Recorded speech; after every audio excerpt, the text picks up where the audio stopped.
அஸ்ஸலாமு அலைக்கும் அன்பு சொந்தங்களே, வாங்க இப்போ எங்கள் வீட்டுக்கு பக்கத்தில் இருக்கிற தோட்டத்தை பார்க்கலாம். அதில் வந்து இயற்கையான ஃபேஷன் ஃப்ரூட் நான் காட்டுறோம் உங்களுக்கு. வாங்க பார்க்கலாம். பாருங்கள், இதெல்லாம் நாங்கள் சின்ன பிள்ளைலாம் நிறைய சாப்பிடுவோங்க. அதெல்லாம் உடம்புக்கு அவ்வளோ நல்லது. ஆனால் அப்போல்லாம் தெரியல எங்களுக்கு அது நல்லதுன்னு தெரியல. இப்போ தான் தெரிஞ்சிருக்கு. இங்கே பாருங்கள், ஃபேஷன் ஃப்ரூட்டு, எங்கள் காலத்து ஃபேஷன் ஃப்ரூட் இது. பார்த்தீங்களா, இப்படி தான் இருக்கும்.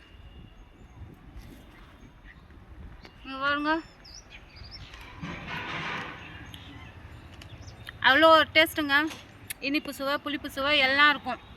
இது வந்து மருத்துவ குணம் வாழ்ந்தது, உடம்புக்கு ரொம்ப நல்லது. இரும்பு சத்து இருக்குது, கால்சியம் இருக்குது, ரொம்ப உடம்புக்கு நல்லதுங்க. பாருங்கள், இயற்கையாக நமக்கு ஃப்ரீயாக இயற்கை எவ்வளவோ அற்புதங்களை கொடுத்துருக்கு. நாம் தான் அதை கண்டுக்கிறது இல்லை. பாருங்கள், அவ்வளோ ஒரு ருசி. இதெல்லாம் அவ்வளோ நோய் எதிர்ப்பு சக்தி இருக்குது. உங்களுக்கு வேணும்னாலும் நீங்கள் சர்ச் பண்ணி பாருங்கள். இதுதான் எங்கள் ஃபேஷன் ஃப்ரூட். நாங்கள் அணில் பழம்னு சொல்லி சின்ன பிள்ளையா இருக்கக்குள்ளெல்லாம் நிறையா சாப்பிடுவோம் பறித்து. அதனால் இப்போ எங்களுக்கு எந்த நோய் இல்லாமல் நாங்கள் நல்லா இருக்கிறோம்.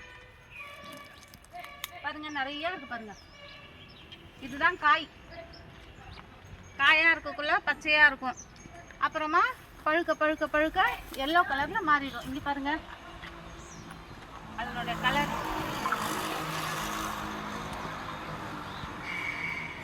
பார்த்தீங்களா, இப்படி தான் இருக்கும்.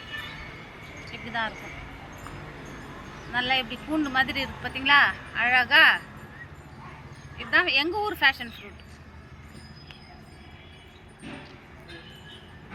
இதெல்லாம் சொல்லி கொடுங்க பசங்களுக்கு. இதெல்லாம் தெரிஞ்சுக்கிட்டோம், இல்லைன்னா நம்மளோட முடிஞ்சிடும். இதெல்லாம் வர ஜெனரேஷனுக்கு இதெல்லாம் நம்ம கற்றுக் கொடுக்கணும்.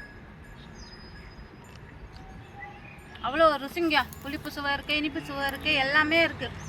பாருங்கள், சரி நமக்கு தெரிஞ்சதை நம்ம மக்களுக்கு சொல்லலான்ட்டு நாங்கள் பார்த்துருக்குறோம். பாருங்கள், கொடியை பாருங்கள். இதுதான் அதனுடைய கொடி. பார்த்தீங்களா, எப்படி தொங்குது பாருங்கள், பிஞ்சி செங்காய் பழம், அதுலேயும் பழுத்த பழம், நல்லா விளைஞ்ச பழம் இப்படி இருக்கும். இதுதான். வீடியோ பிடிச்சிருந்தா லைக் பண்ணுங்கள், ஷேர் பண்ணுங்கள், கமெண்ட் பண்ணுங்கள். பாய் சொந்தங்களே.